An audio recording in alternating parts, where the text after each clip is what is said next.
Hi, welcome to Wealth Mill Securities Weekly Market Wrap. It's always a joy for me to come before you to share about the market updates. You might be listening to the chirping of birds. It might be a little bit disturbing to you, but bear with me as I share the market updates.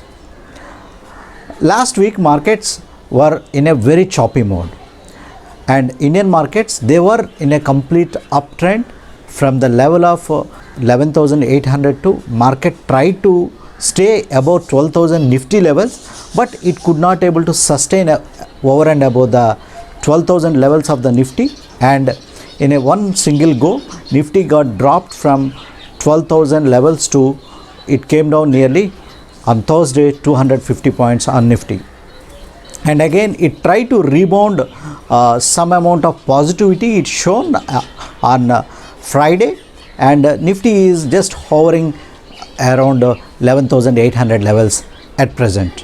While coming to US markets, the main volatility is coming from US markets, but on Friday night in US it stopped the losing streak of last 3 days, and on Friday night US markets were closed in a positive territory. By and large, the choppiness is coming from the US markets. Now, as per Indian markets are concerned, Indian markets are having one slight advantage at present. If the US markets are getting closed around middle of the night for Indians, if the US markets are getting closed in a negative territory, next day morning, if the Dow futures are up, Indian markets are taking the advantage of the Dow futures. In case if US markets are getting closed in a positive territory, if the Dow futures are down during the day of Indian markets are simply following the Dow futures at present. So next few days, as the elections, US presidential elections are nearly 18 days from now, so Indian markets are going to follow in suit and in line with how the movement and how the US markets are panning out. Indian markets are follow US markets in next 3-4 weeks. As we come nearer to the presidential elections in US, there will be a heightened activity, and the volatility and the VIX is going to go up across the globe as the surveys comes from US about the presidential campaigning and the presidential candidature. Markets are going to respond as per the surveys that going to hit to the market. I'm not here to judge who is going to win, whether Biden or President Trump. We need to wait and watch how the results are going to influence the market in next coming weeks. While coming to Indian markets, Indian markets are at an inflection point at present. As we are nearing to the 12,000 levels of the Nifty, valuations also looks little bit stretched at present.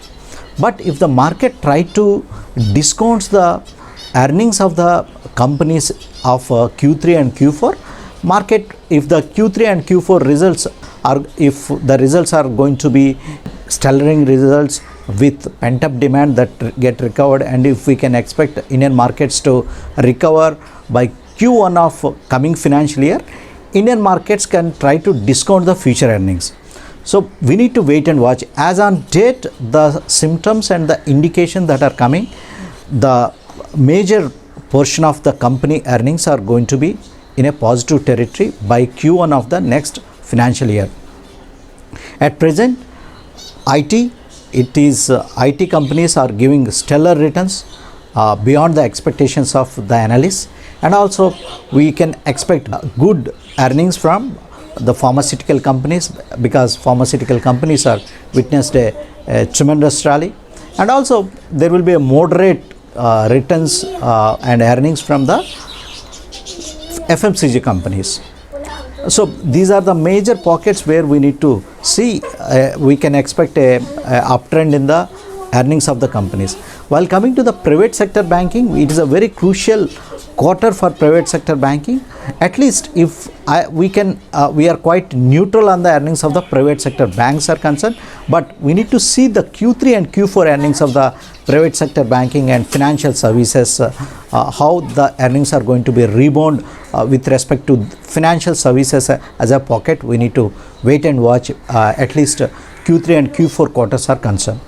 This is about the earnings season, and as we are coming into the fourth week of October, we need to see many companies are going to declare the results. One way, we need to see the auto numbers. Auto numbers have been going up on a month-on-month basis, and we need to see how the auto sector earnings are going to be and auto ancillary sectors earnings are going to be. At Wealth Mill Securities, in auto, especially in companies like Maruti, we are just, if Maruti is going above 7,000 levels of the price, we are just trying to trim our positions with respect to Maruti is concerned. But the other companies like Motherson Sumi and all, we are quite long on Motherson Sumi. We are not booking any kind of profit at present, but we are with respect to the large cap Maruti, we are just trying to trim down our position, and we try to re-enter if Maruti further comes down during the volatility during this election season. That's what our strategy with respect to Maruti is concerned at present. While coming to the stock specific action is concerned, we are not going to take any stock just looking at the one quarterly earnings of the company or the two quarterly earnings of the company. We want to see a sustained rally, and we want to invest for, when we are picking any stock, we want to invest for a longer period of time. So and this week I don't want to discuss any specific stock this week, especially because we have many other stocks which have not participated in the rally in the past 6 months. For example, while coming to Coal India, as I told you from couple of weeks, Coal India is not performing anywhere, but we can expect a complete rebound in the earnings of the company.